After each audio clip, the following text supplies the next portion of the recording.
আসসালামু আলাইকুম প্রিয় দর্শক, বরাবরের মতো আজকেও চলে আসলাম আপনাদের সাথে। আমি আজকে আপনাদের সাথে অ্যাংজাইটি, মানসিক সমস্যা, ওসিডি, মৃত্যু ভয়, অতিরিক্ত টেনশন, অহেতুক ভয়, দূরে যেতে ভয় লাগে ইত্যাদি নিয়ে আলোচনা করব। তো অ্যাংজাইটি কি? অ্যাংজাইটি হচ্ছে আমাদের একটা একটা অহেতুক ভয় বা একটা চিন্তা, যেটা কোনো কিছু করার ক্ষমতা নাই, শুধু আপনাকে ধোঁকা দিবে। আর যারা এই ধোঁকার মধ্যে বোকার মতো পড়ে তারাই মূলত এই ভুক্তভোগী। আমি অবশ্যই ভুক্তভোগী ছিলাম, বিদায় এখান থেকে আলহামদুলিল্লাহ অনেকটাই রিকভার হয়েছি, সুস্থ হয়েছি।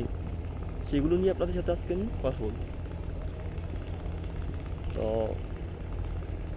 অনেকে খুব তাড়াহুড়ো করে এই রোগ থেকে বের হওয়ার জন্য। আসলে যে তাড়াহুড়ো করবে সেই রোগের মধ্যে ফাঁসবে।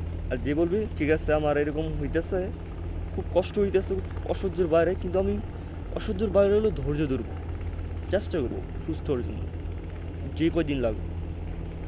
যে যত ধৈর্য ধরবে সে তত তাড়াতাড়ি এখান থেকে রিকভার হবে, সুস্থ হবে। যাই হোক, তো এই রোগ থেকে কেউ মারাও যায় না, আর কেউ পাগল হয় না, কেউ স্ট্রোক করে না, কিচ্ছু হয় না।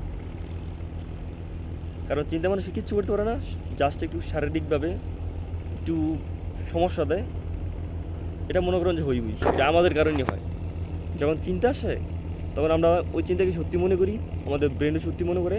আর আমাদের ব্রেন পুরো শরীরের সাথে কানেকশন, পুরো শরীরের মধ্যে রিয়াকশন করে থাকে। পেট ব্যথা, মাথা ভার, শ্বাস নিতে কষ্ট, অন্য অন্য অনেক 40-50টার মতো সিমটমস হয় পুরো শরীরের মধ্যে। তো এগুলো যদি আমরা স্বাভাবিকভাবে নিই তাহলে অবশ্যই এটা স্বাভাবিক হয়ে যাবে শরীরের মধ্যে। আর যদি মনে করেন যে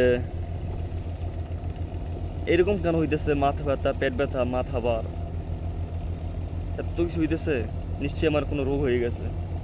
আসলে রোগ কিন্তু হয়ই নেই। আপনি যতবার মেডিকেল টেস্ট করাইবেন ডক্টর আপনাকে বলবেন নর্মাল, কিচ্ছু হয় না, এগুলো চিন্তা থেকে হইতেছে।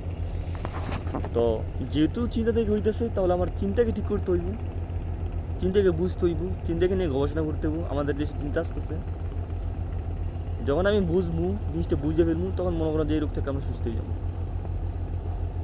আপনারা যত চিন্তাকে ভয় পাইবেন ঠিক ততই আপনাদেরকে কষ্ট দেবো চিন্তায়। দেখেন, এই দুইটা লোক, একটা দুষ্ট একটা ভালো, দুটা ছেলে আর কি। তো দুষ্ট ছেলে যখন একটা ভালো ছেলেকেই বোকা দেয়, তাকে খেপায়, খারাপ ভাষায়, খারাপ নামে, তখন যদি ভালো ছেলেটি না খেপে আর উল্টে তাকে না বোকা দেয়, তাহলে কিন্তু সেই দুষ্ট ছেলেটির ভালো লাগবে না তাকে খেপাইতে, তাকে বোকা দিতে, কারণ সে খেপতে আসে না। ঠিক ওরকম অ্যাংজাইটি ওইরকম দুষ্ট ছেলের মতো, আর আপনি হচ্ছে ভালো ছেলের মতো।